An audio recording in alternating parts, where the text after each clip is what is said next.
to my family. This episode of the Diabolical Podcast features spoilers! Jupiter ascending.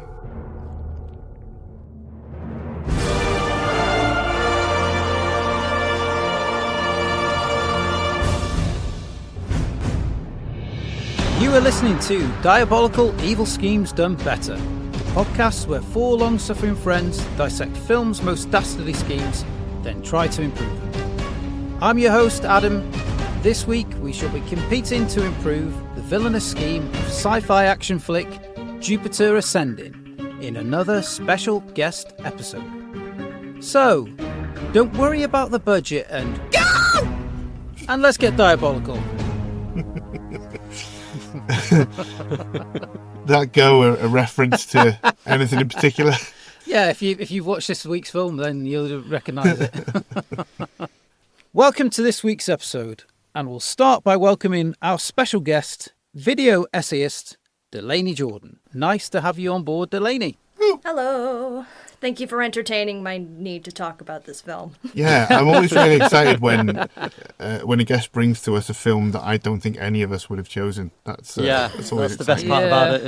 Yeah. Well, what, you weren't jumping to talk about Jupiter Ascending, directed by the Wachowskis? Yeah, well, this is the thing. It's got all the hallmarks of something we'd select. But, yeah, we'll probably find out why we didn't select it in a little while. Yeah, I mean, I think Gaz and I are among the top 0.1% of biggest fans of the Matrix Resurrections in the world, and generally love the Wachowskis, but I hadn't seen Jupiter Ascending. I think it was a real victim of bad marketing when it came out, and I had absolutely no desire to see it. This was my chance to catch up. Before we get into some more serious questions, we shall dive into my occasional segment, Yeah or Meh. Basically, for the benefit of Delaney, I list several films and you respond with yeah in the affirmative, that you like it, or meh in the negative, that you're not so fond. Got it? Well, I got it, but I got a YouTube comment section. They're never going to let me live this down if I have a bad take. Be very careful. So, can I please have a yeah or a meh for the following films of 2015? Star Wars The Force Awakens. Meh. Meh. It was a yeah, but it's gone down to meh. Likewise. When it first came out, it was a yeah. When it first came out, I literally said the phrase to my partner. I said to her, what more could anybody want from a Star Wars sequel? And now I'm very lukewarm to it. I like The Last Jedi, though. Yeah. Yeah. I'm going to say yeah for me, because I've only seen it once. Yeah. Oh, you've only seen it once? Well, What? yes. How? You, Star Wars kid? By watching it once and then not watching it again. It was really quite simple. And then just watching The Phantom Menace again several times. Yeah. Right, Jurassic World. Meh. I like it. I know everybody hates it, but I like it. I really like it. I think it's brilliant. Of the three, I think it's probably the best of the new ones. But as you know, I really love the original trilogy, even the third one. And to me, there was just something not quite right about the Jurassic World trilogy. Let's see how the next one does. How about you, Delaney? I was looking forward to it when it first came out. I think that I hate to say it because it's one of those tropes now that's become so annoying when, like, you go back to the ruins of the old, better movie. It's like, wow, look at this thing overtaken by nature and lost to time. And I was like, wow, this is such a great visual specifically for Jurassic Park. And then you watch the rest of Jurassic World and I'm like, wow, I don't give a shit about any of this. I don't care. Fair comment. Yeah. Ex Machina. Yeah. I haven't seen it. Never seen it? Very good. Oh, yeah, it is. It's a yeah. It's a yeah. How about you, Ben? I've never seen it. I feel like Gaz has told us to watch it before. Yeah, and I probably have as well. I watched it ages ago. I'll get on it. Yeah, it's very good. It'll happen. Last but not least, The Hateful Eight. Yeah. I haven't seen Yeah. it either. Mr. Meh from me, my least favourite Quentin Tarantino movie. Damn. I really Less didn't. than Death Proof.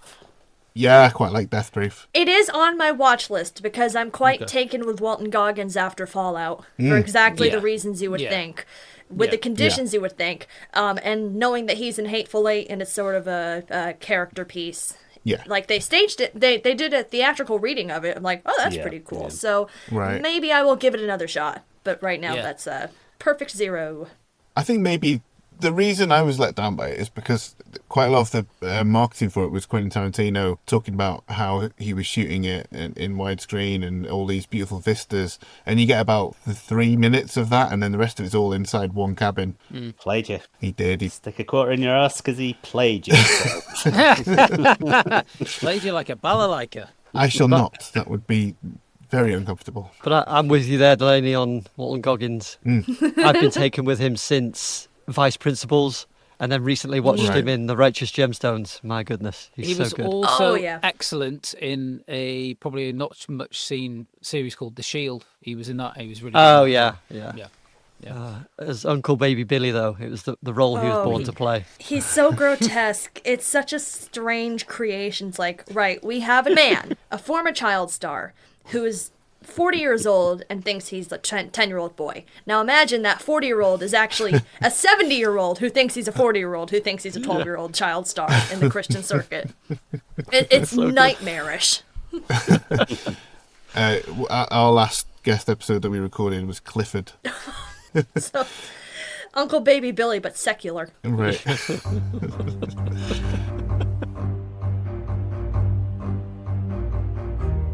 Well, thanks, Adam, for that utterly pointless segment. No, that's not very nice, Adam. I just want to point out, Adam wrote this script. I wrote this, so don't feel sorry for me. He's written an insult from me to himself. If you'd like to save us and yourselves from any more of this garbage, I beg you, just engage with us on the socials at Diabolical Pod and tell us your favourite films of 2015, 1976, 1990, or whenever.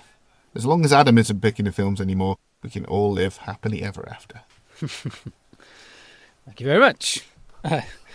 Next up, my colleague Ben, who should be speaking with a hoarse voice over there, Hello. has some very particular questions for you, Delaney. This is like the freshest he's sounded in weeks. It is, I know. I was hoping for like, hello. What time is it in Tokyo? 5:20 in the morning. In the morning. Oh, man.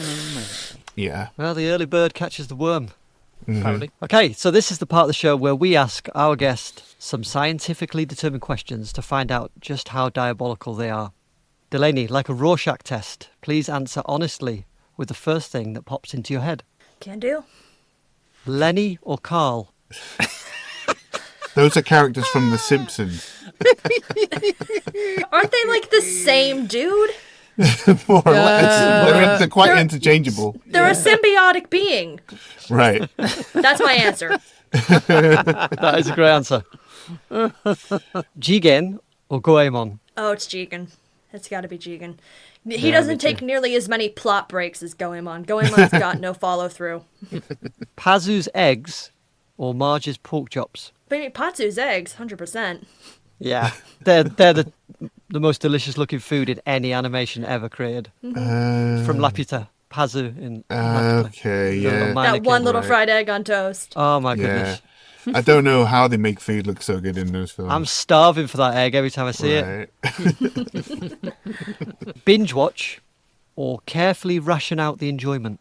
Ration it out. I've never been really good at binge watching. I like Shogun for that reason, because it was a week by week thing, and you just had to sit there for 5-6 days wondering, wow, what's that scoundrel Yabashige gonna get up to this week? I love him so much. Oh, he's such a little fucker. So I really appreciated that. And I was like, you know what? I like sectioning stuff out. I like taking my time. So definitely the latter. Yeah. I was having a conversation with my kids recently about how when I was a kid I had to wait a week for the next episode to air on TV, and they were like, "What?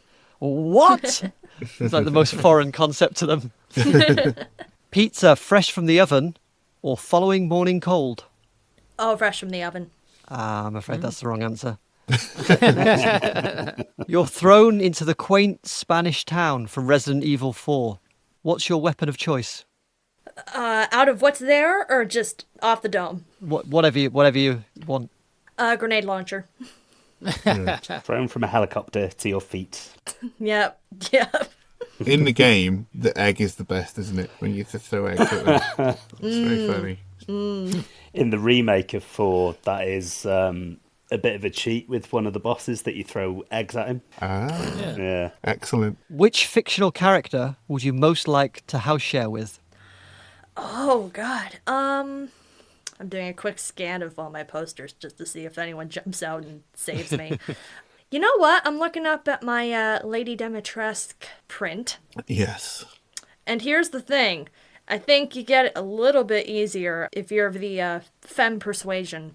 So I like to think that you stay in your room, you mind your own business, and you got this lady and her 3 moldering debutantes downstairs, and you just kind of make it a girl situation. You know, it's fine. We just all kind of rock it out in the northern Europe in the middle of snow, like the snowy tundra. I can figure that out. I can make a lot work. Holy radiation leak.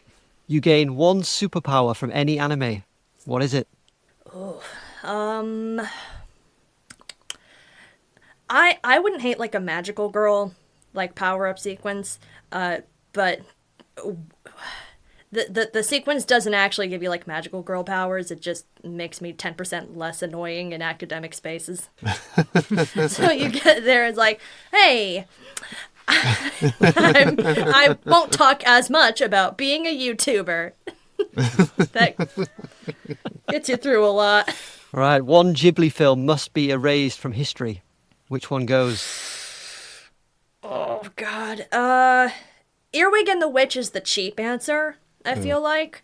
But I would actually go with maybe Tales from Earthsea, just because if you took that away, then Goro's first movie is From Up on Poppy Hill, which is by all accounts a much better film. It's So great. I feel like I haven't seen it yet. It's on the watch list, but if you start him off with that, I feel like people would maybe bag on Goro less. So I'll take out Earthsea. Sorry. No, it's wonderful from Up on Poppy Hill, and I think Tales from Earthsea was a really unfair first film to be given. No, yeah. It was the scale of it. Yeah. All right, final question. Who needs taking down a peg or 2? Oh boy. Answers that won't immediately date this episode, and that won't immediately. Well, I want to and or age badly. I want to apologise to our previous guest Jesse Hawken. So I defended Taylor Swift when he said Taylor Swift, but after her recent behaviour, I'm on his side. Let's take her down several pegs, and What's she bring been on. doing? You now? just got us cancelled. Well done. Yeah, she's released 65 variations of her album, Oh. basically to keep other artists off the top of the charts. That's what McCartney did with McCartney 3, though. He just he issued loads of different colour versions of the LP. Crazy. So it's just a way to make more money, isn't it? That's what they're about. Yeah. Yeah, but they're released strategically as other people are releasing their stuff, and it's been going on for a while now. One good thing about Taylor Swift I found out recently is all the shows she's played in the UK, in the cities, she's bought all the food banks in that particular city a year's worth supply of food for the food banks across the city. So she's gone up in my estimation. So you're going to retract your statement there, super dude? No. Craig, wherever you are. That's a scummy thing to do, but I think the whole purpose of her recording all those albums was just to make more money. So Yeah, I should say I should change my name here. I'm not Super Dude in the special episodes. I'm only Super Dude in the main canon of season 6 because I won season 5. There we go. yeah. See, I was gonna jump off of that and say Katy Perry, but I think she's well on her way to being taken down multiple She's taking pegs herself down. after what she just released. Oh my God, I can't. I really genuinely cannot believe that was apparently worth going back to Dr. fucking Luke over. What Oh my an God. absolute nightmare of a song. Yeah. It's like, wow, I loved the Clinton campaign too. Don't we all miss 2016? Jesus Like, Christ. and it's such a strange, insidious thing. It's like, I'm a car. I'm gonna fill my ass with gasoline. I'm like, do we see how that's worse? Do we see how that's Yeah. worse of a commentary on feminine? Like, it's not better, Katie. So I would say that, but time is very much going to be the judge. Well, hopefully Kesha will have a big comeback and then the universe will have righted itself then. Well, speaking of judging, I have totted up your answers and put it through a very scientific algorithm, and I have estimated that you're quite kind, and so you get 6 florets. of Diabolical Broccoli. Disappointing. Not Very very disappointing. not very It's diabolical. fairly low. Sorry. Too nice. It's a good thing and a bad thing. Yeah. Did you guys call me on expecting me to be more of a bitch? Because I can turn it on. We can Crank it go up to there. 11. It's fine. Yeah. Actually, I've got a habit of inviting really nice people. Everyone's been lovely. Have we? Yeah, that's the thing. Yeah, we only invite people on who we think we'll get along with. So Yeah, you yeah. you know. But some of the other guests have been disappointed in themselves for not being Yeah. evil enough, and they've then tried to overcompensate a bit, I think. But I'll let you into a secret. The scores are nonsense. I have no idea what I'm saying, so don't worry. It's not really a test at all. No, you didn't even establish how many florets out of. Oh, no, How many? yeah. I There Ne- is never 6 has out been. of- I never have 6 out been of in 2 what? years. Never will be established. It could be 100, could be 10,000. We'll never know. And I often forget them the second I've said them. So Yeah. Just a Let's just roll whimsical Noel Fielding-esque piece of whimsy. Hopefully, if we make it big one day, one of the hardcore super fans will make a chart constantly. Right, yeah. I forgot we were hoping that would happen. It hasn't happened yet. Hasn't happened yet in 2 years, so But we live in hope. But then you don't get to play Calvin Ball with your guests on a regular basis. Then people expect consistency, Adam. You can't have that. Yeah, I guess. Yeah. Jupiter Ascending, directed by the Wachowskis, stars Mila Kunis and Channing Tatum. The film follows Jupiter Jones, who discovers she is the reincarnation of intergalactic royalty and must stop an evil dynasty from harvesting the good folk of Earth. Made on a budget of approximately $176 million, it grossed around $183 million worldwide.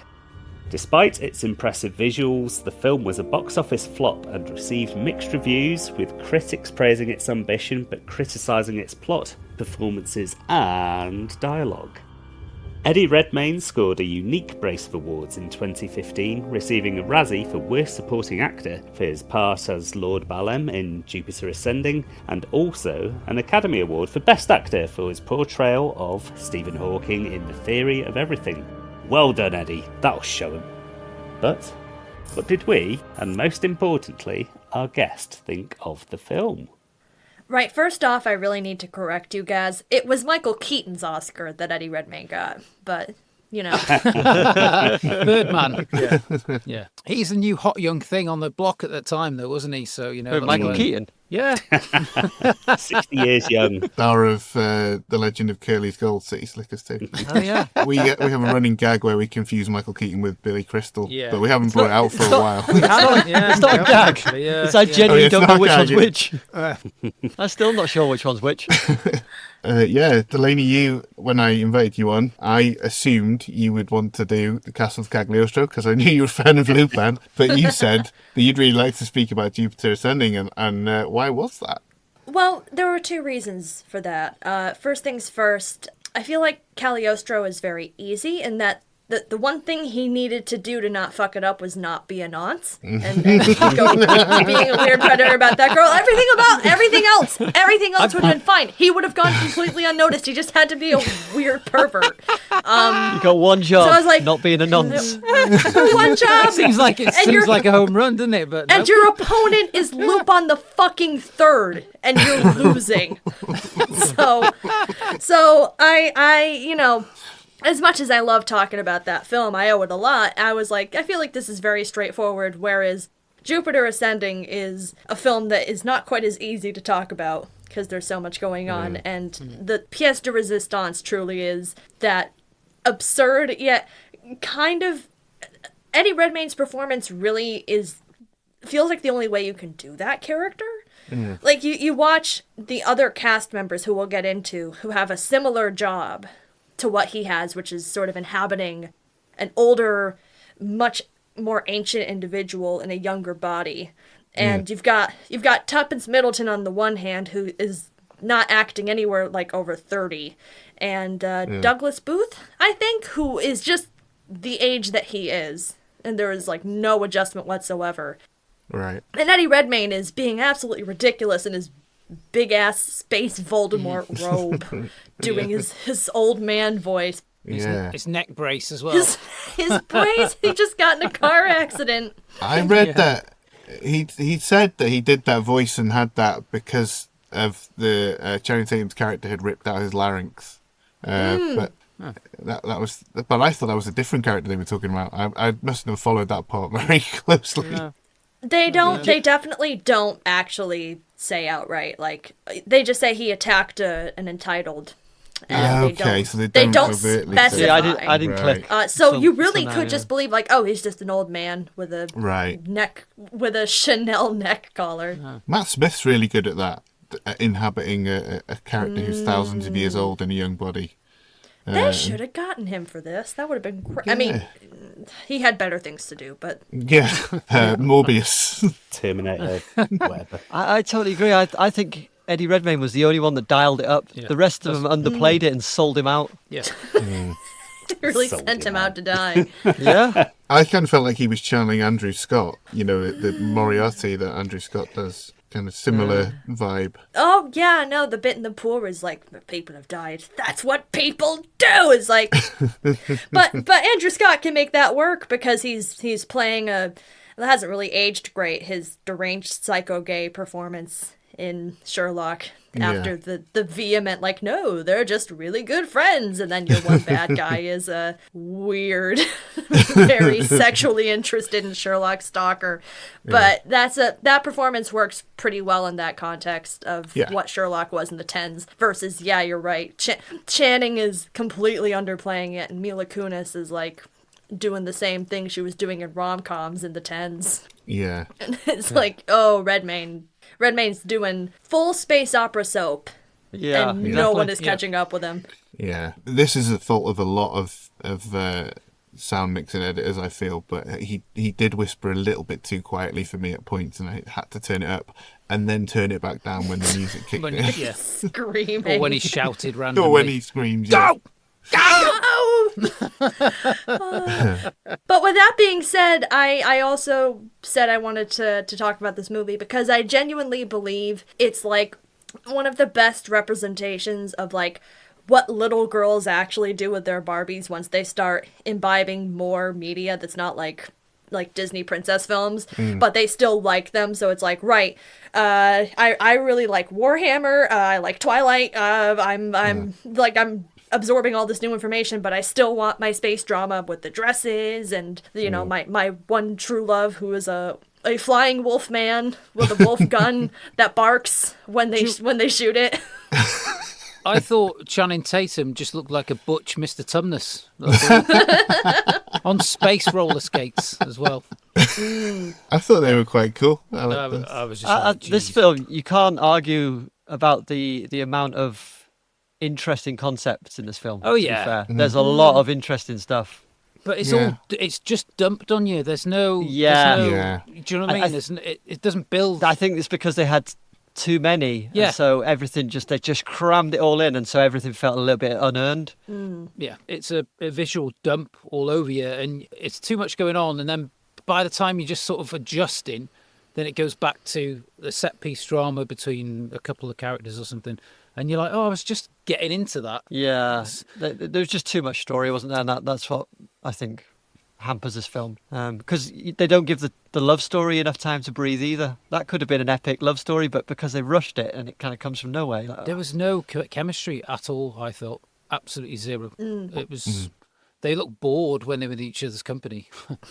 I mean, I don't know this for a fact, but I imagine, as is the way with most big blockbuster filmmaking, this was probably intended as a trilogy originally until the box office. And you could say a similar sort of thing between Neo and Trinity in the first Matrix film. Sure. There's not really much to that romance. It kind of comes out of nowhere. But then by the time you get to the Matrix Resurrections, I think it's a really powerful, moving love story, that film. So who knows where it would have gone.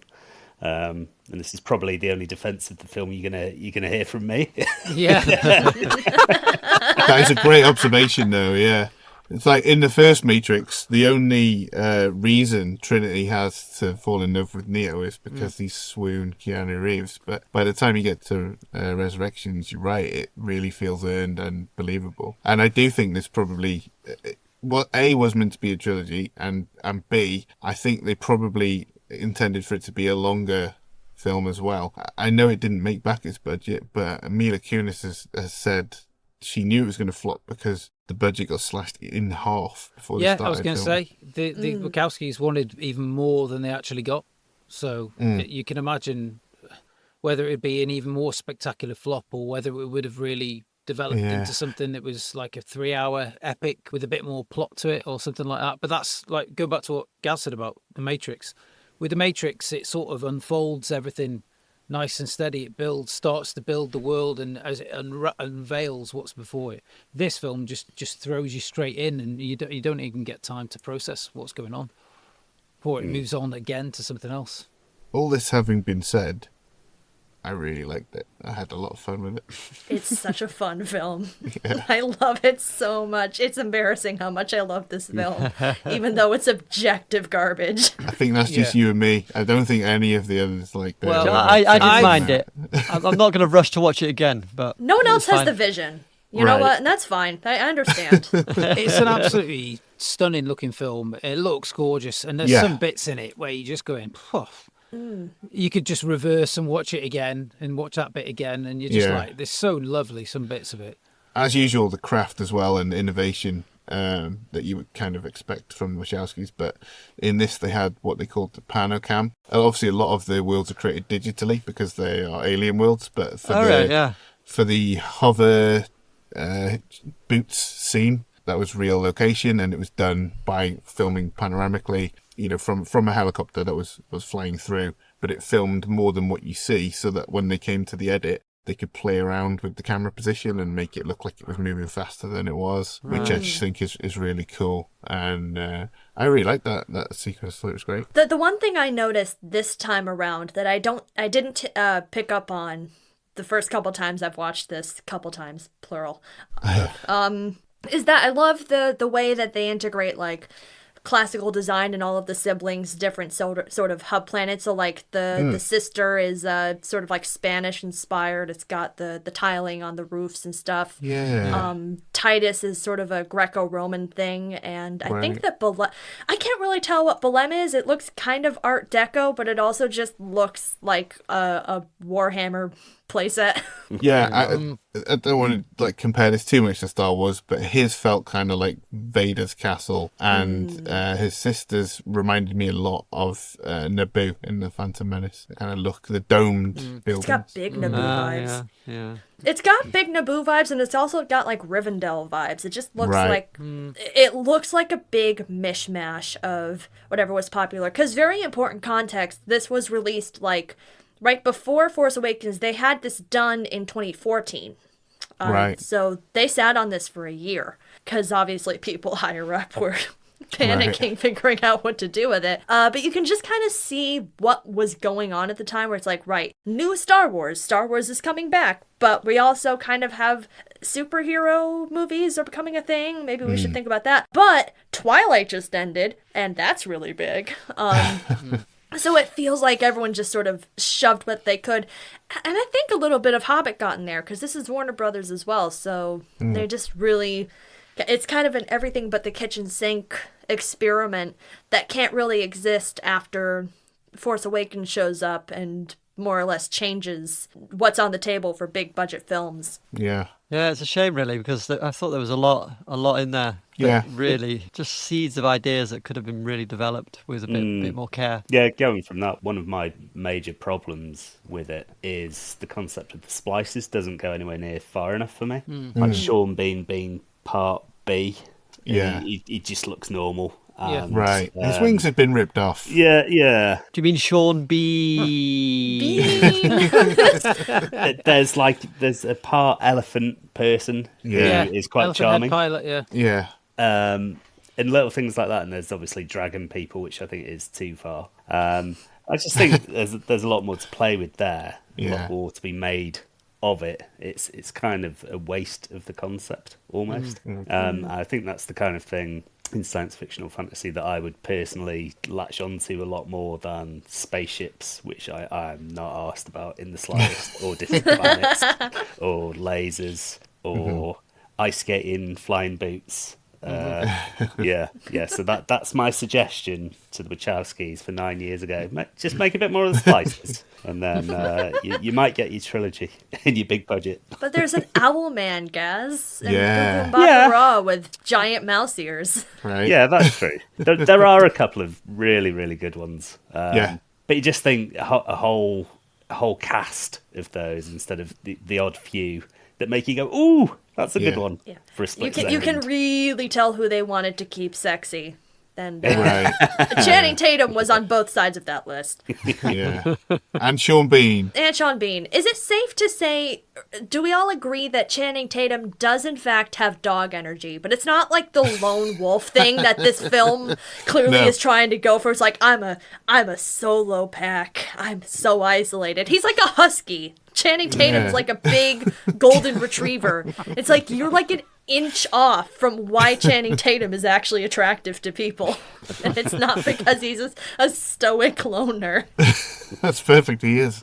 Yeah, not wolf-like, but dog-like. I was going to say of Sean Bean, I would imagine that they probably said to him, we want to make you like a bee, and he probably went, fuck off. Because, apparently in Game of Thrones, Kit Harington has said that everybody arrived on set with their best RP, received pronunciation, and everybody was expecting to do that. And when they started rolling, Sean Bean went, no, I'm not doing that. And so they all had to change to be Northern. That was not a plan, apparently. So Sean Bean, bit of a diva, maybe. You think that's why they kill him so much? Yes. Quick script rewrite. Rewrite the entire script and hire more people, but it'd be worth it just because he's been a dick. I think that actually was his thing when he was in the RSC, though, wasn't it? That he refused to change his accent. Yes, Even then. yeah. So maybe that's part of his contract. Will not do I don't think accent. he can. That's the problem. Not that he won't. He Yeah, can't. I think that I have seen him years ago try to do a different accent, and I don't He's think he's Irish capable of in it. Clear and Present Danger. Or Yeah, Yeah, how's your yeah. family, Roy? No.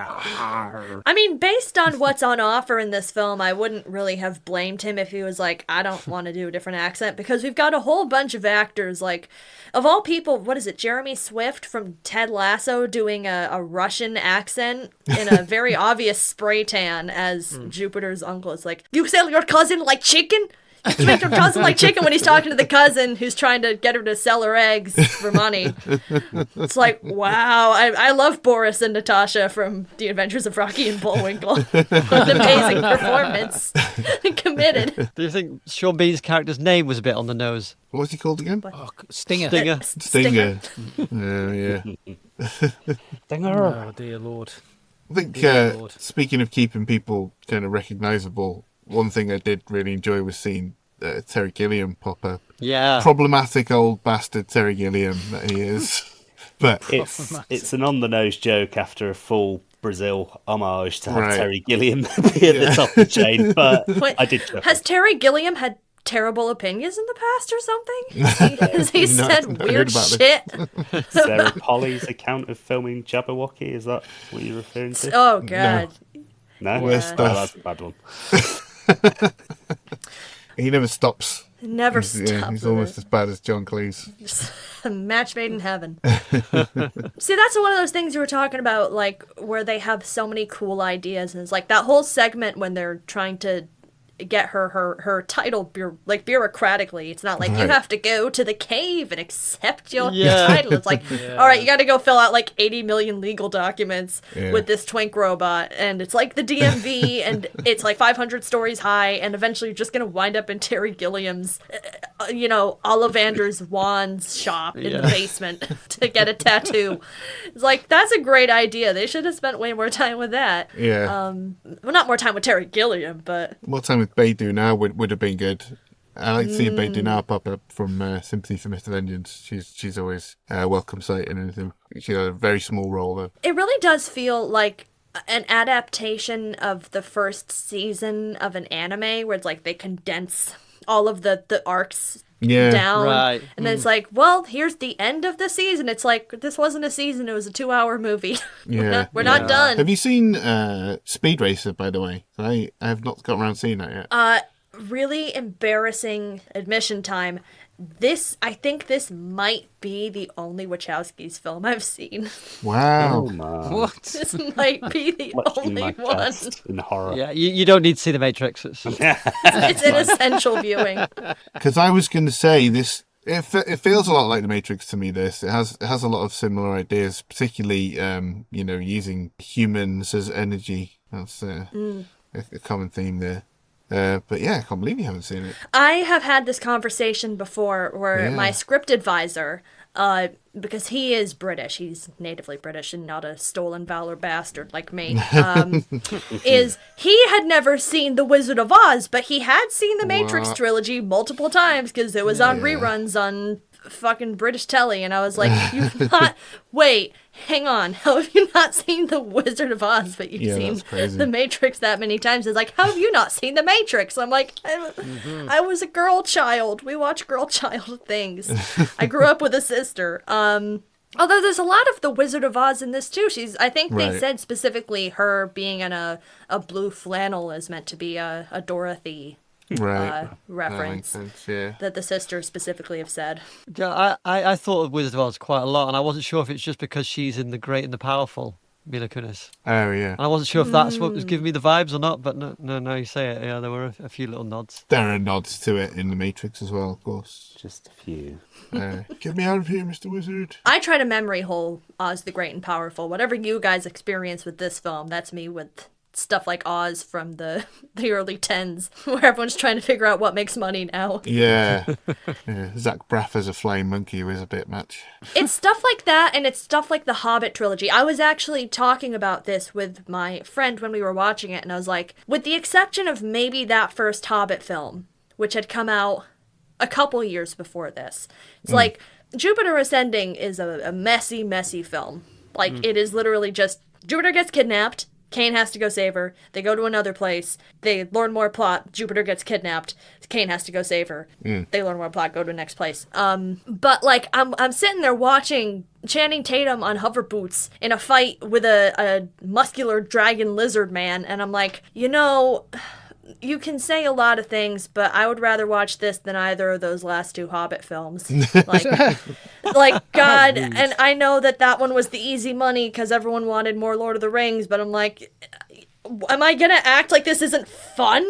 Oh, the Battle of the Five Armies is great. I like the first Hobbit. I think if Guillermo del Toro had stuck with it, I would have enjoyed it a lot more. I liked especially Barry Humphries' Goblin King. That was great, but the other two just felt a bit like stretched I liked out. Desolation of Smaug. That was my favourite one. Was okay. I liked that one scene in the Desolation of Smaug. With Smaug? Yeah, with Smaug. When you actually get to the Desolation of Smaug. The spiders when they go into Mirkwood as well, and they go into the spiders are all talking and go, what was that? And then they go into, and he's in, got the ring on, Bilbo's got a ring. I love all that. It's just so good.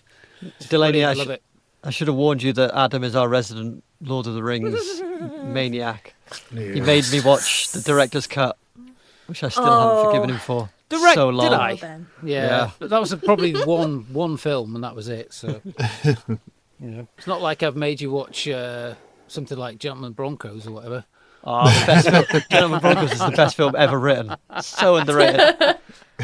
Jeez. But even that's a problem with that first Hobbit movie, where they take like the event bridge sort of structure of the Hobbit, and then try to add all this shit onto it, where it's like, here's the story of the orcs and the first war they ever had, and it's like, focus on this. And I think Jupiter Ascending is very much the same, where it sets up stuff which is interesting, but maybe less essential than what the better material actually is, which is the commentary on capitalism, and the romance between the two leads, because they have so much time spent talking about how Jupiter has bad taste in men. Yeah. And as someone who is very much of the culture, I'm like, can we see some of this before we start having these discussions about, like, I don't know, my heart keeps guiding me to these bad choices, like, who? She doesn't have any boyfriends before she meets Channing Tatum anyway, does she? She's just cleaning toilets, and that's it. And then all of a sudden she's a queen.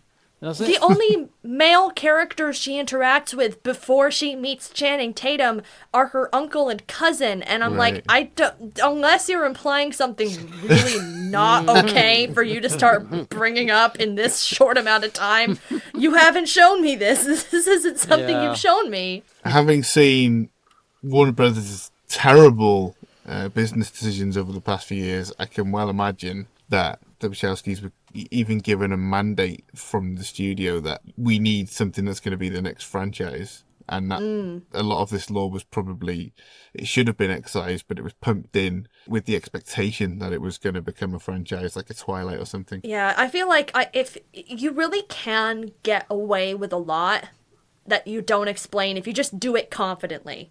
And I think there's moments where they talk about that, like with Caine, where it's like, I attacked and entitled, and it's like, I feel like that word is broadly understandable enough that if you just say, oh, I attacked and entitled, it's like, oh, okay, you've committed a class crime. Then that's like that. But then they try to keep going. It's like, yes, see, society has a tier system, and we down here living in our current wealth gap situation, we're like, oh, is there? Oh, is there a class divide? One might say in space. God, who would ever imagine? Especially one built off of Steven Universe planet harvesting capitalism. This really does feel like an early draft of Steven Universe. I feel like that whole plot is just this, but with less marrying your reincarnated mother son. Yeah, it's odd, that section, isn't it? Yeah. Well, are we doing favourite sequences and Yeah. lines? I haven't got one. Oh, no, sorry, I do have one.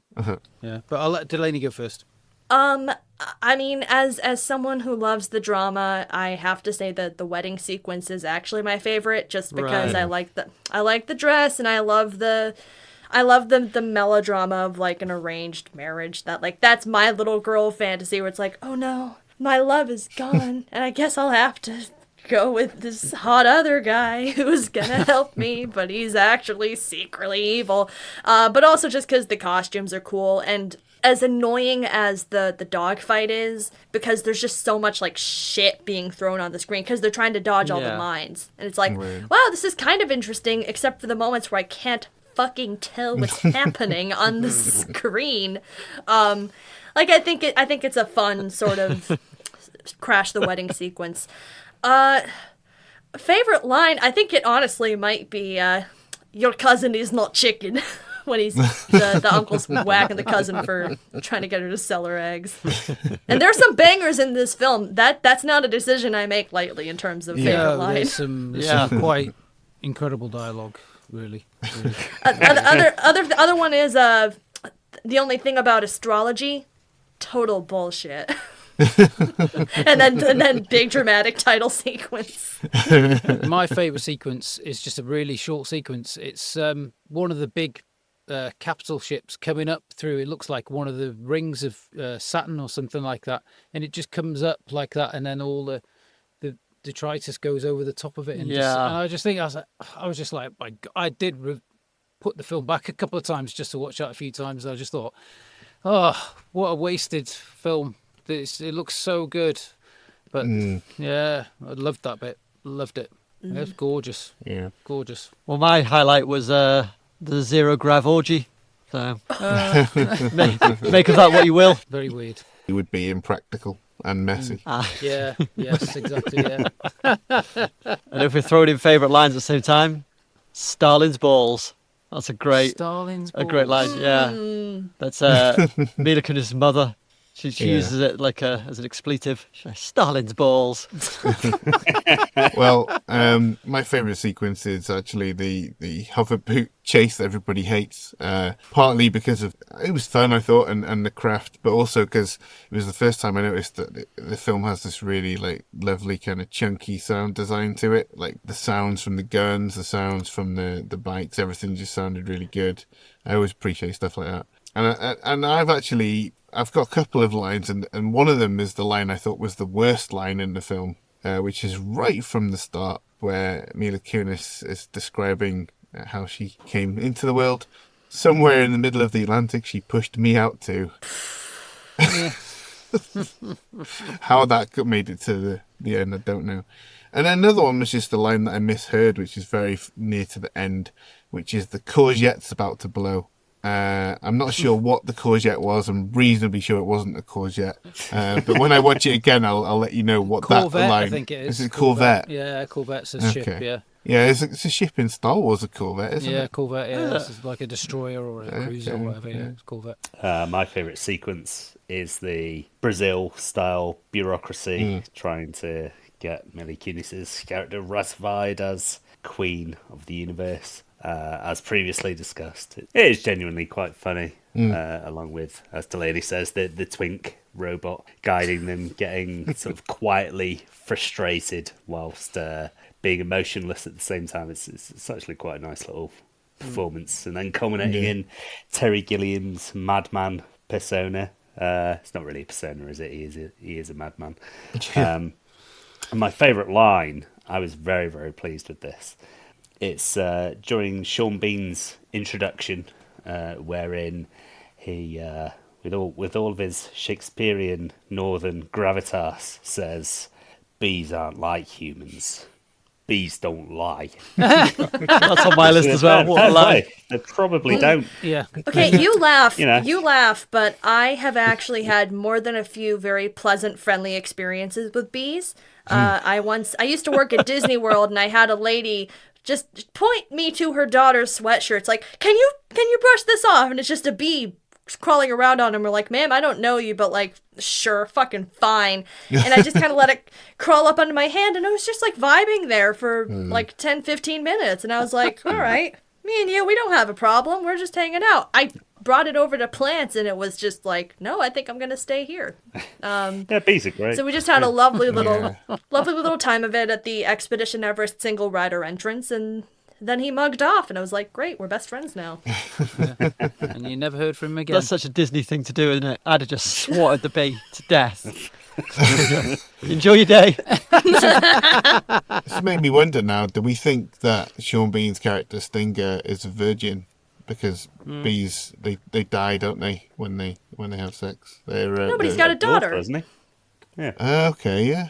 Huh. Yeah, but he's alive, is Craig's point. Yeah, but he's a splice. He's not pure bee. Yeah, but his wings got ripped off. Yeah, maybe his thing did get ripped off, but he survived it. Like the wing ripping off. It's proboscis.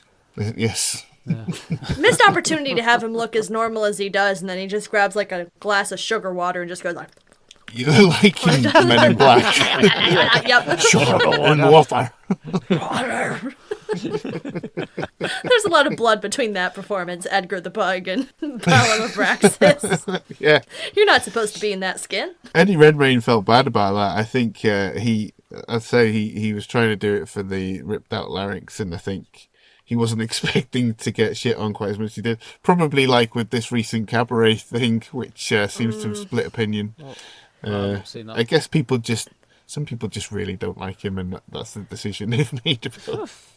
I appreciate that he is willing to go for it in certain cases, and I actually think that Jupiter Ascending is tragically one of the best things I've seen him in. I've not watched Theory of Everything because I don't really want to see him do a gate like that for 2 hours, and I have definitely not watched The Danish Girl, so it's like I appreciate that you take big swings, but people didn't not like the cabaret thing because they don't get the point of cabaret. They didn't like it because it had the subtlety of a brick. Yeah. Oh, he's doing a swastika with his hands. Right. What does this mean? Ooh. Presumably that wasn't his choice. At least we can imagine. Probably the choreographer. They're the ones who should get a stern telling off for that. I heard it was an ode to the intermission on Monty Python's The Meaning of Life. You know, the fish that went wherever I did go. Yeah, wow, I haven't seen that for a while. I've just seen, by the way, if you thought Stinger was on the nose for Sean Bean's character, Stinger's surname is Apini. You know, like an apiary, Apini. That's even worse. That's a terrible surname. Right? Wow. Stingerapini. It doesn't really. Stingerapini. That sounds like so many double entendres rolled into one. Why would you do that? I will say the friend who I watched it with, the only thing that she was like dead set invested in was the very weird implication of sexual tension between Caine and Stinger and their very first introduction scene. And God bless her, she was enjoying the rest of the film enough, but she was like, right, are they gonna elaborate on their history together? And it's like, no, it's Jupiter ascending, honey. It's not going to be like this. We've well moved past it by now. Oh, we would have got it in the sequels, I'm sure. Or a nice prequel. And the whole bit, he was like, betrayed him, and then he was forgiven as well within minutes. Immediately. I was just like... All right, I forgive you. Come on. I thought I'd fallen asleep for like half an hour or something, but no. Madness. Bloody madness. Jupiter Jones, by the way, is a great name. That's I will say that. That's a really good name. Quite 2000 AD, isn't it? Yeah, very 2000 AD, yeah. And I'm glad to know that this is like a film that girls, because I've got a daughter, that girls can watch and have their own space opera. I was pleased when you said that was one of the things you liked about it. So I really have not gone into like genuinely how deep my trashy infatuation with this film goes. Like I named my Baldur's Gate 3 character Jupiter to the point where then when I was like, I want some fan art with my favorite husband, I was like, hey, can I send you a picture of a wedding dress and a matching outfit? And you have to get really non-judgmental about it really quick. I've got a print across from my bathroom of her holy mother, Seraphia Abrasax, original of her name, cradling the earth in her hands. And it's a gorgeous print that is way too pretty for the film Jupiter Ascending. And it will be everywhere I live from this point moving forward. that's nice. I like that. All right, we're ready to move on to plot. Anybody else want to say anything about anything else? One thing. Go on, you've got to get Why it off did your you chest. invite You've got to him? get it off your Adam? chest. Why? Why did you even put it out there? But yeah, well, you never know. You never know. I really thought the hospital bed levitation scene was really well done. The analogue for that in The Matrix would be the bit where they take the bug out of Keanu Reeves. And I couldn't figure out instantly how they'd done it. Although I did know with The Matrix because they did say beforehand. But yeah, I just thought that a really well-made film. I'm sure none of you would disagree with that. I literally can't, so go right ahead. Yeah.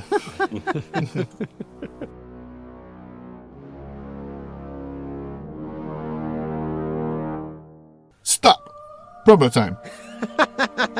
If this episode has seeded your interest in this podcast and you wish to harvest the good feeling that can be achieved through a selfless act, you'd be wise to ascend to your listening platform of choice and rate and or review us.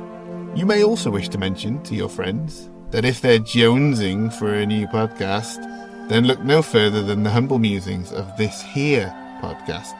Surely, in the galaxy of podcasts, we're the Jupiter you've all been hunting for. In Jupiter Ascending, the Abrasax family each schemes to harvest Earth's human population to create a youth serum that grants immortality. As a powerful alien dynasty, they aim to protect their monopoly on this life-extending resource by eliminating Jupiter Jones, who unknowingly inherits Earth and threatens his control over the planet's lucrative harvest. Delaney, what did you make of this plot? The thing is that he's a much older brand of capitalist than Titus or sister, whose name I do not remember. Khalik. Khalik. Because Khalik and Titus really play a much softer game. Titus has kind of got that like Gaston, like, well, you know, I can protect it if you marry me, and Khalik is just that very like, you know, centrist, like, right, well, good luck with that, you know. Yeah. Clearly has some self-interest, but is playing the long game. But Balem is very much of the old persuasion where it's like, I should just be able to buy it. Yeah, and Henry then Ford. It's mine. I'm getting Henry Ford vibes, yeah. Big Henry Ford vibe. Down to the production line literally under his office. Yeah. But at the same time, clearly he's a pretty successful guy to the point where it's clear his downfall is the fact that he's just so personally obsessed with having this one planet.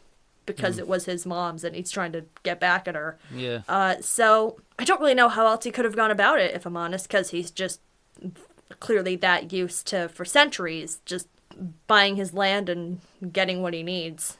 So it was maybe irresponsible, but so is capitalism. Yeah. Yep. Down with the system. Listen, Ben. Ding, ding, ding, ding, ding, ding, ding, ding, ding, ding, ding. I don't need your medicine. I'm an adult. Yeah, I wouldn't have much more to add to that, except I was somewhat confused by the bureaucracy element of it. I know it was kind of funny, but it does seem odd that he needs her permission to go ahead. You wouldn't see that in any other space conquering fantasy. You think he might have just circumvented all that and been a bit more ruthless. His downfall, I think, was that he's a bit of a stickler for the rules. Yeah. Well, they had quite a good police presence, didn't they?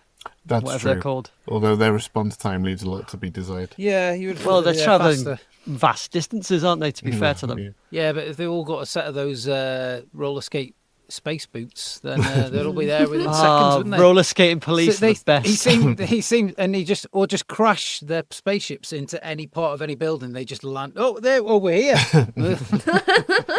I'm in the church. You know you're not going to commit a crime if you see a roller skating police officer nearby. That's it, with a little blue light on top of his helmet. It's just giving me an idea for a TV series. No, that is a pretty interesting observation, though, that it adheres to the real world logic of, like, if Elon Musk went into, like, Disney headquarters and put a gun to Bob Iger's head, and it's like, you know, oh yeah, he does. the real world consequences of doing something like that, as opposed to space law, which is like, well, I guess if you've got the ships, you can just take over whatever you want. I find it interesting that apparently the world of Jupiter Ascending adheres to a much more real life standard of law. Yeah. Yeah, that's what I thought was kind of interesting about it. About all the, I've mentioned the different seeds of ideas, and I thought that is actually something you don't get that often with a space opera. Yeah, it was good. Yeah. Women can't do shit. Can't do shit without getting litigated. I think, if anything, real world business is probably more ruthless and less legal. I think we obviously we're not privy to all of it, but often after the fact we hear that there was some unscrupulous practice that led to some takeovers and, you know, stock crashes and that kind of thing. So I think maybe Balem is a more of a good guy than we've given him credit for by making him the villain of the piece. Well, that's much more Titus's thing. Titus is the one who's more about shitty, underhanded, like, blackmailing tactics and, you know, quietly Incest. getting rid of things that would look him bad. And, you know, well, the incest. But Balem seems to be a much more cut and dry guy where it's like, all right, you have it, I want it. May I buy it, please? And I guess sometimes the answer is no. Yeah. And that's a legal answer you're allowed to give. Yeah. And he says, well, shit. I wasn't expecting that. Oh, fuck. I brought her whole Russian family here. What's I supposed to do now? Gaz, you got anything to add? Folks, panel of peril, special guest Delaney, Peril Pals listening. No, I don't. And then Ben, your final thoughts on this particular scheme? Well, I thought none of the Abrasax family, for all of their age and experience, and you'd have thought they'd at least encountered situations like this before in the past and have some way of dealing with them. And, you know, with all of their resources, they just seemed to flounder. None of them had a really good idea for getting the planet off Jupiter, and they all kind of started to react in the moment with what the first thing that came to mind. So I don't think any of them really thought it out. You thought at least one of them could afford a decent strategist who could say, no, listen, this is probably a better way to go about this. Was the mouse man doing an insufficient job for you, Ben? Mr. Knight? I feel he was drastically overpaid. He was more Igor than Steve Jobs, wasn't he? So Yeah. I give the whole Abrasax family 2 florets of broccoli. Oh, Yeah, it's very low. it's very low. Yeah, too reliant on the system, and it didn't favour him, did it? Basically, Jupiter did was she was like the space GameStop.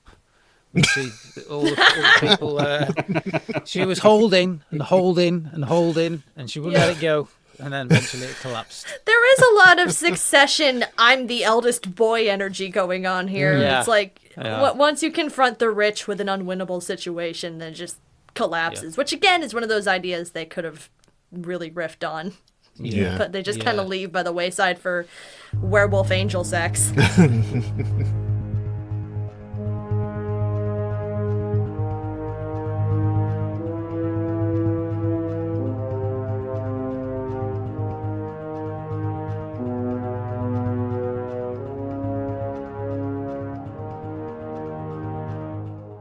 This is the part of the show where the panel of Peril compete for the title of Most Diabolical. We will each vote for our favourite plan, and at the end, the person with the most votes will be crowned the winner of this special episode. But do remember, you cannot vote for yourselves, you saucy babies. Our task this week is to help Balem, Titus, or Khalik Abrasax gain control of Earth from Jupiter so we can have our wicked way with its inhabitants. So, let's do this! And we'll begin with Delaney's plan. Right, so I feel like we are given a key very early in terms of how to exploit Jupiter's trusting nature, which is, of course, the telescope, which is, if not exactly the one, like the one that Jupiter's father used before his untimely death by Russian mafia. Yeah, who are they? I don't know, just gets shot. Like telescope thieves. Telescope thieves, that rotten scourge. All of us over in Europe know to watch out for local Telescope black market. telescope black market. Well, that's why I've never had one. It's the risk's too great. Yeah. Oh, don't go buying a telescope then. They're going to come round and shoot you up for it. You got a nice one. But we never see the mysterious figure who has an identical telescope to the one that Jupiter's seeking out.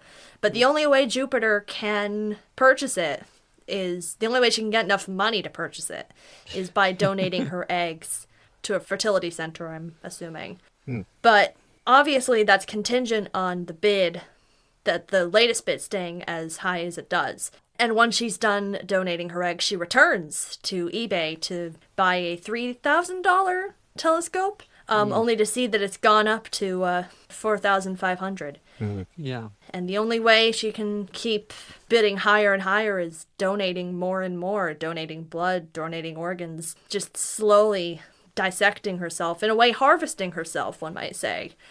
So she can just have one piece of her father who she didn't know, who her mother clearly is feeling the gap left behind by his presence, something which has fragmented her life for years. And eventually Jupiter just gives so many things she needs to function in a life that she barely wants, that she eventually no longer has the bodily function necessary to live. She doesn't have the money. She's, barely hanging on financially. And every time she gives, she just goes back and that bid gets higher and higher. And finally it becomes too much, and Jupiter Jones, without inheriting her title, passes away on planet Earth because of America's terrible healthcare system, which enabled her to give all of those organs, but not really, help what was left.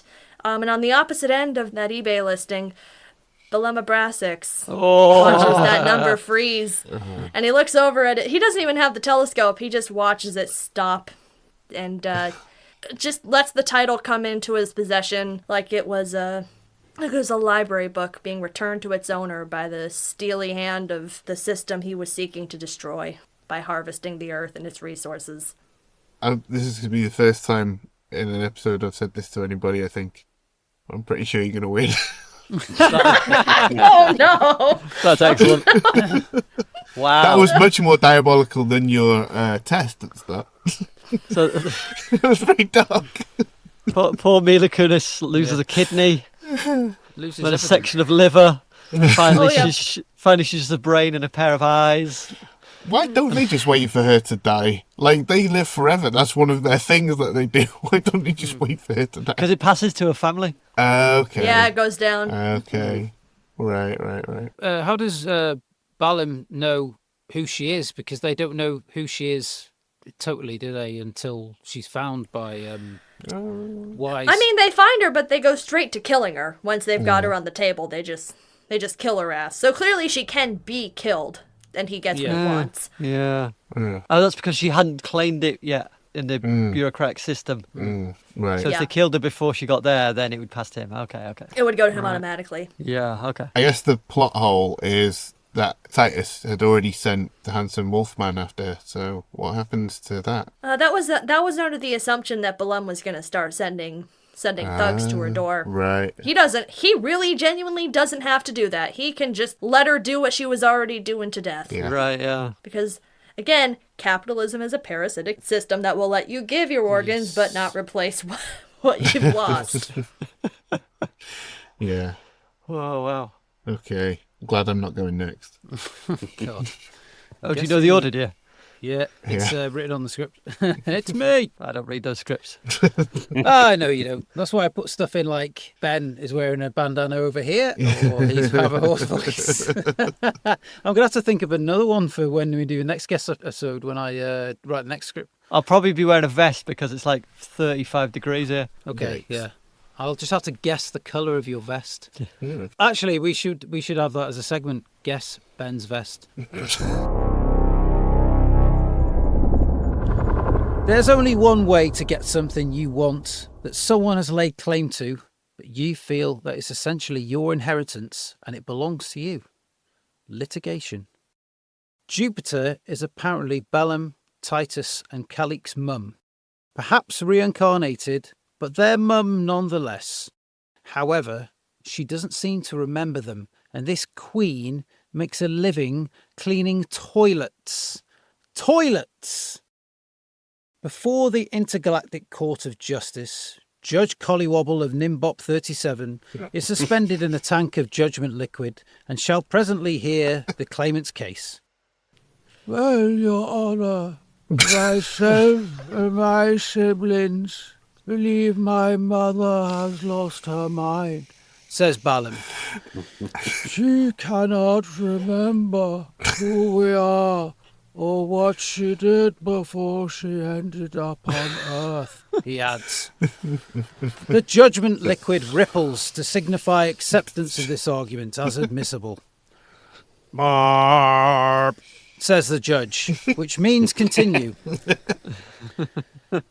If this is indeed my mother, she has been brain damaged and cannot make a solid cognitive decision in regards to business, says Balem.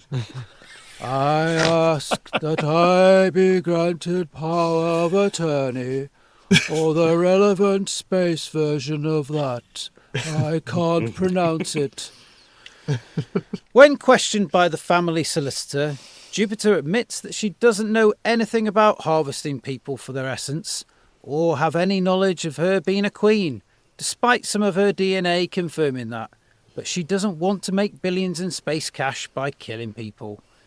This is a concept that is difficult for the judge to understand, as it's a galactic tradition, and humans are only valuable when mushed into paste and devoured for their essence.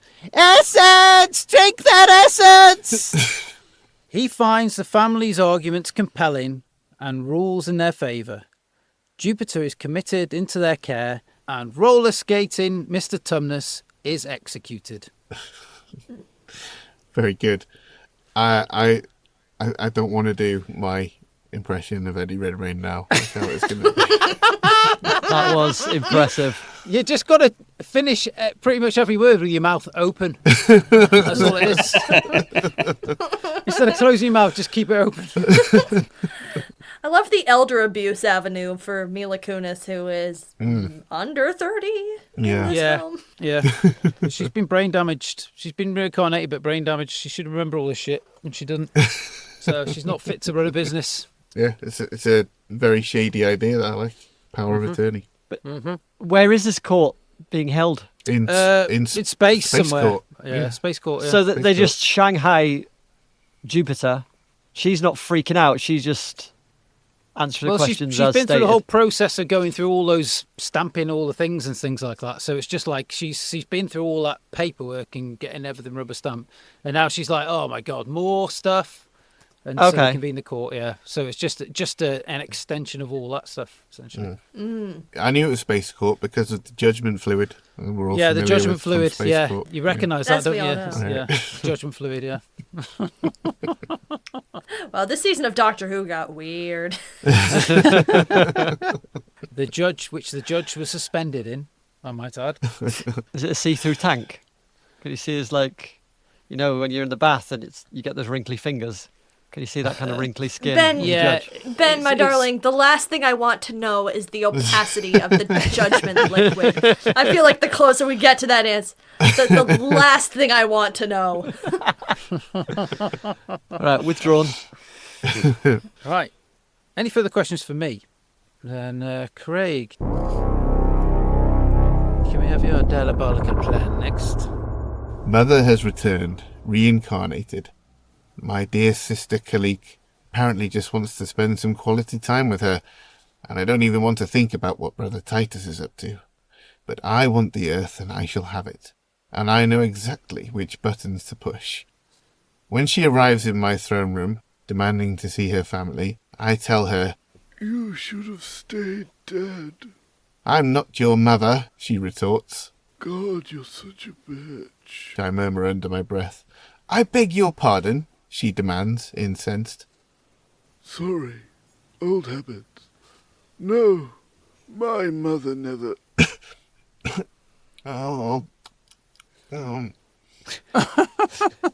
Never what? Never made me a cup of tea. I'm so thirsty. I look at her with my best puppy dog eyes, which I actually have thanks to super secret splicing.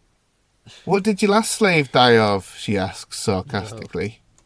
No. "It's working."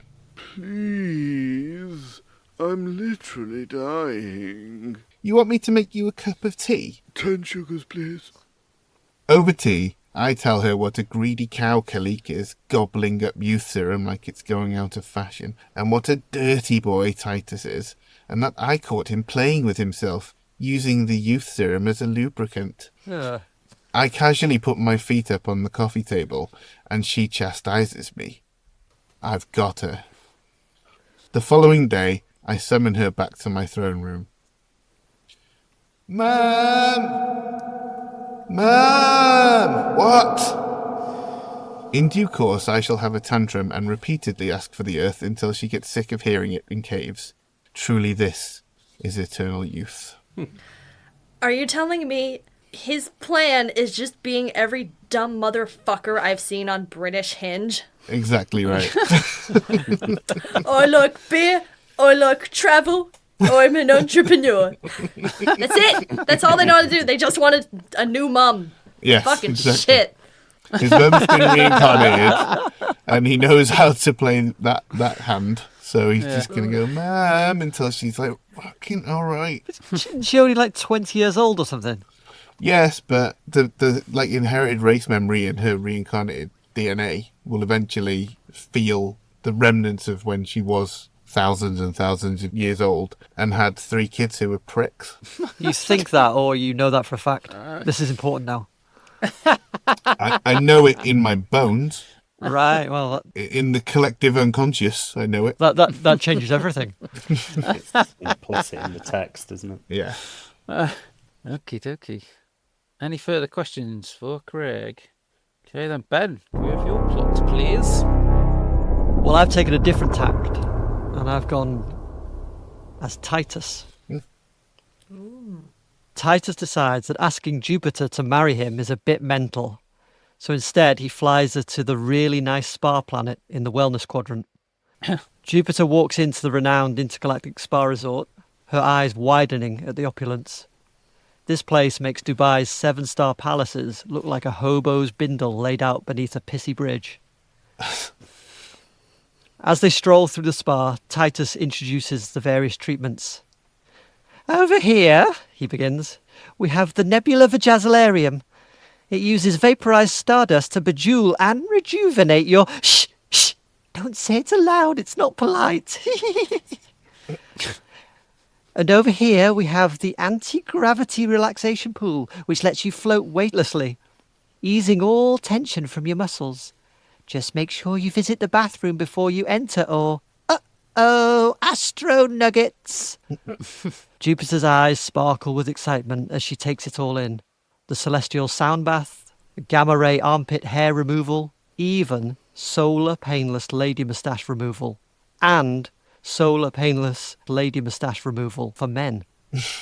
Naturally, Jupiter is eager to get started, but like anything remotely fun in this universe, she needs to agree to some terms and conditions. Titus hands her a glowing tablet device. It's all standard stuff, he says, wriggling and giggling with boyish delight. Jupiter begins, as we all do, with the best of intentions. But after 13 minutes of scrolling through conditions such as, by using the resort's Wi-Fi, guests consent to the possibility of receiving messages from distant galaxies. The resort is not responsible for any interstellar spam or alien solicitation. And, in the unlikely event of a miniature black hole appearing in the resort, guests agree to evacuate calmly and follow staff instructions. The resort is not liable for any personal belongings lost to the black hole. Jupiter begins to flick her finger faster and faster, eager to reach the end. When the option to agree finally appears, she does so without a second thought. Titus's eyes glint with satisfaction as he takes the tablet back. Little does Jupiter know that Earth will be harvested by the time she completes her first Stardust facial. And that's why you always read the small print. Was it Titus or the leprechaun from the Lucky Charms box? Yeah, I was wondering, when did we recast Toby Jones as Titus Abrasax? Now that would have been a recast. I'm not saying no, I'm just wondering when that happened. That would have been great. You know, the scene when Khalik uses the youth serum and suddenly the very good age makeup reveals it to be It Tuples is Middleton. good, yeah. If they had switched between Toby Jones and Douglas Booth, yeah. Douglas Booth, that would have been great. I don't believe my mother was ever as beautiful or as gullible as you. I was obviously inspired by Apple's terms and conditions there. All I heard was Jupiter takes it all in and then she flicks her finger until she gets to the end, and that's all I've written in my notes. If that makes you vote for me, Okay. that's all you need. Yeah. Grow up, 007. Right, any further questions for Ben? No, then Gaz. Last but not least. Oh, it's least. Well, And also last. I think we'll be the judge of that, thank you. Step 1. The disguise of agricultural advancement. Balem establishes a front company specialising in advanced agricultural technology. This company introduces an incredibly efficient and innovative combine harvester to Earth capable of drastically increasing crop yields. Yes, he's got a brand new combine harvester. This technology is presented as a benevolent gift to humanity, promising to solve food shortages and end hunger. A combine harvester of undeniable quality. Yes! Yes! Thank you. Step 2. Gaining trust and dependency.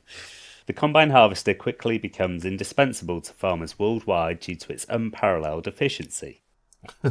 Balem's company offers these machines at an initially low cost, ensuring widespread adoption. Farmers and governments alike come to rely on this technology, unaware of the hidden agenda. Step 3.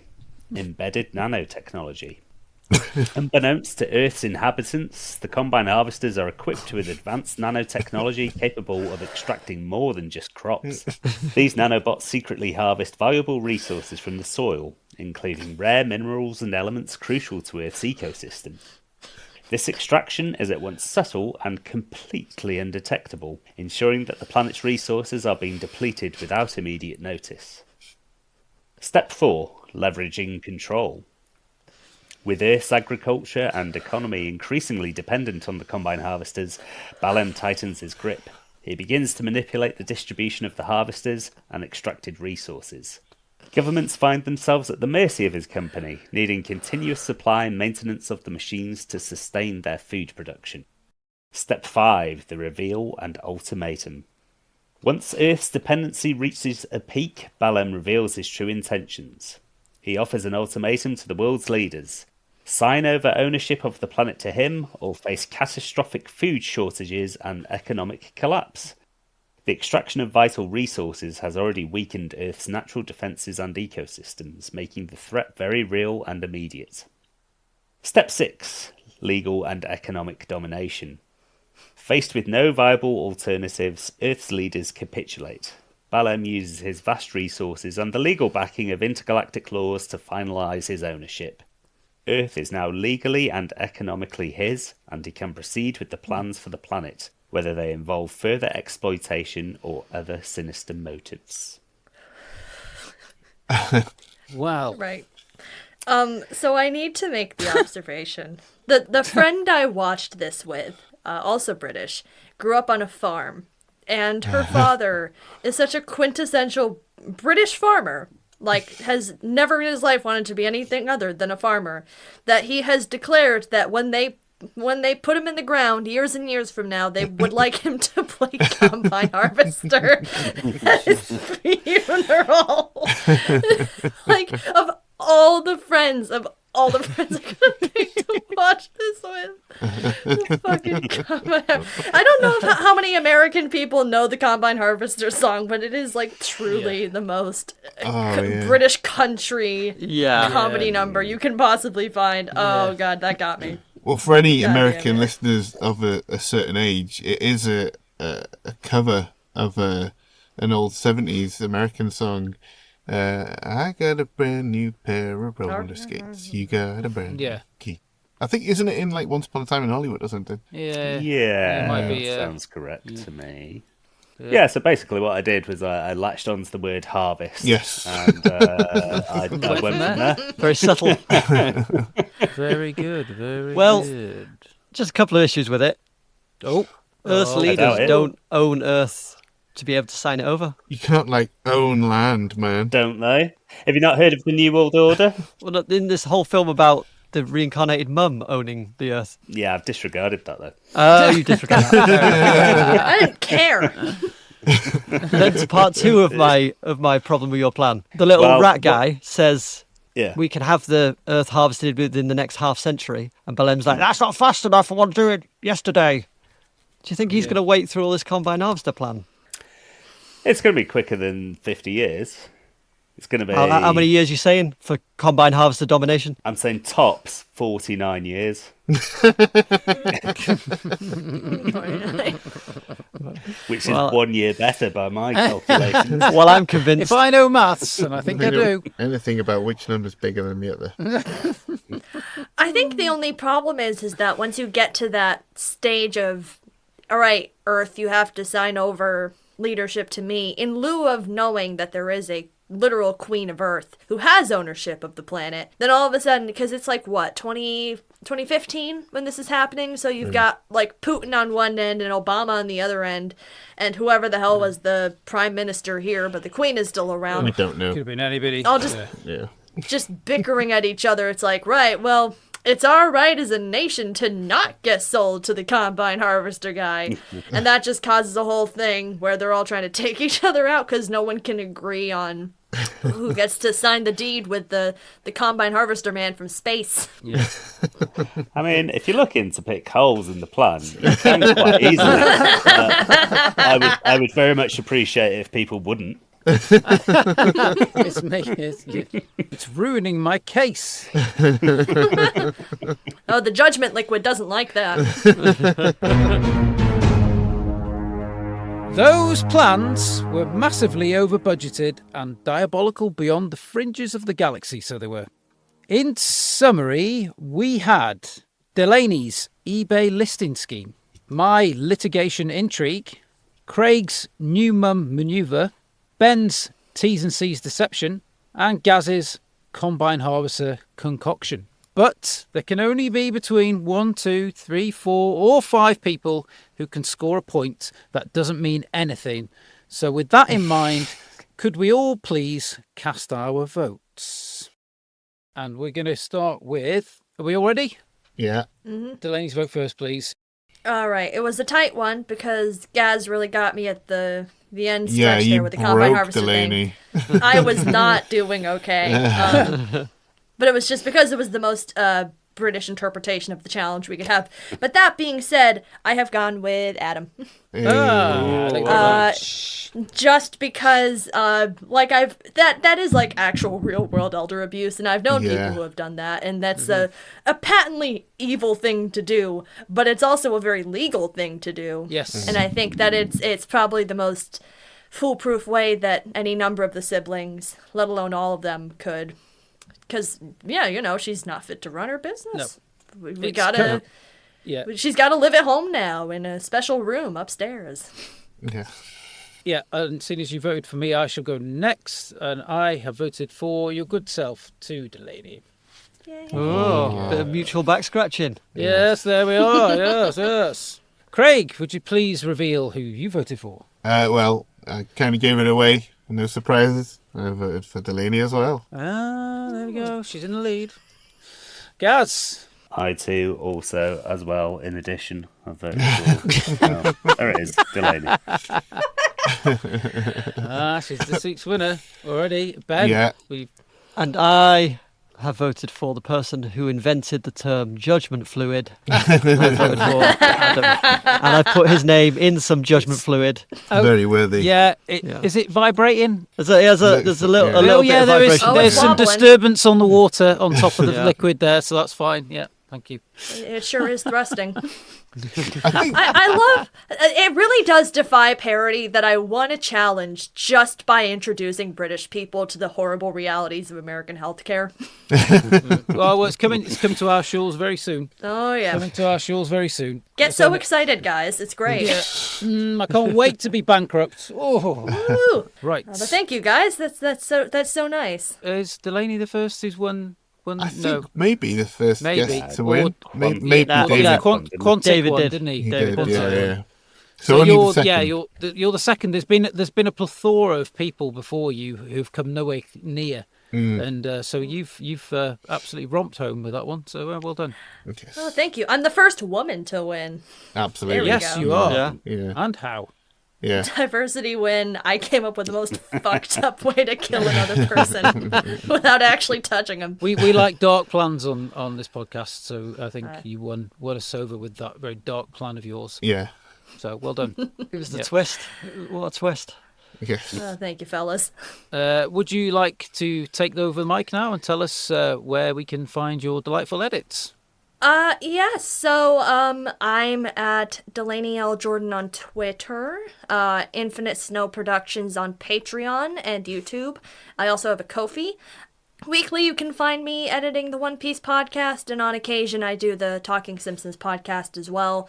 And I am also attempting to start bringing my my live comedy show, I Know My Taste in Fictional Men is Bad, parentheses, I know it's bad.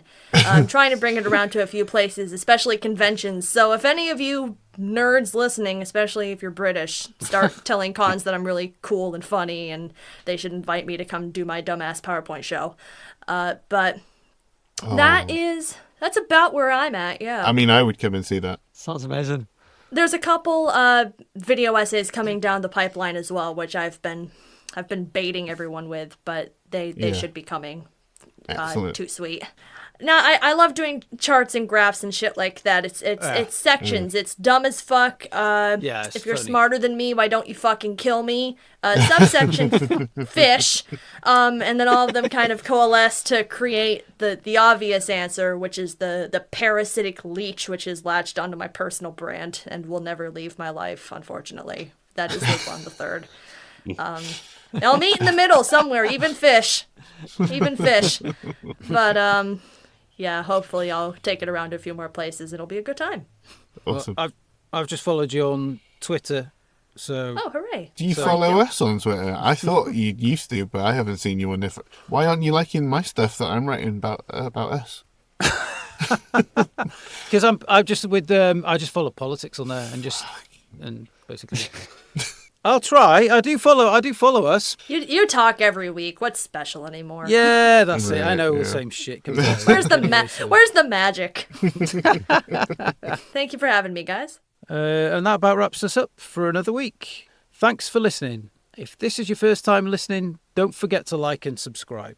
We are also available across the socials on @DiabolicalPod. So until next time, dear listeners, are those flying boots?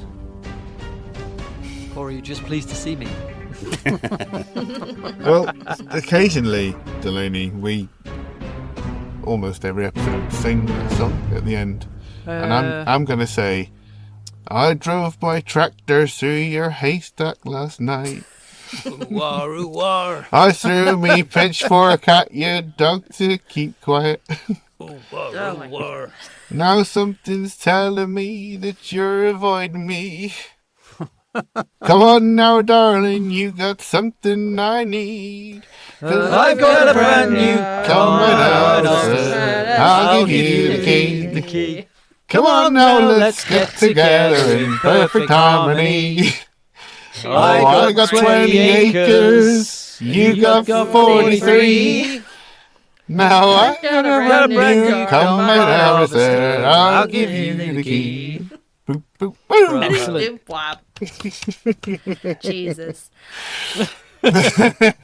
Yeah, Damn it. I've been here too long.